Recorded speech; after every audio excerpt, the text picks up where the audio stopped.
ఈ వాక్యాన్ని వింటున్నావా ప్రియమైన సహోదరి సహోదరుడా?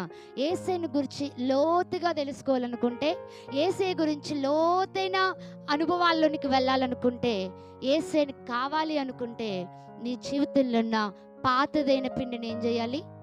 పాతదైన పిండిని ఏం చేయాలి అంటే, పాతదంటే ఏముంది నాలో? ఒకసారి వెనక్కెళ్ళు. బూతులు మాట్లాడేదానివా ఇంకా మాట్లాడుతున్నావు అని అంటే, నీలో ఏముంది? ఇప్పుడు పులిపిండి ఉంది, పాత పిండి ఉంది.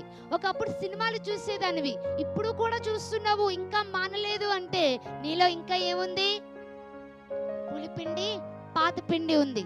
అంటే కొంతమంది కొరకు ముందు చెడ్డ మాటలెల్లా పలికేదానివి, వారి గురించి వీరి గురించి చెప్పడమే నీకు పని. ఇప్పుడు కూడా ఇంకా అదే చేస్తున్నావనంటే ఇంకా ఏం పోలేదు నీలో? పాతదైన పులిపిండి పోలేదు.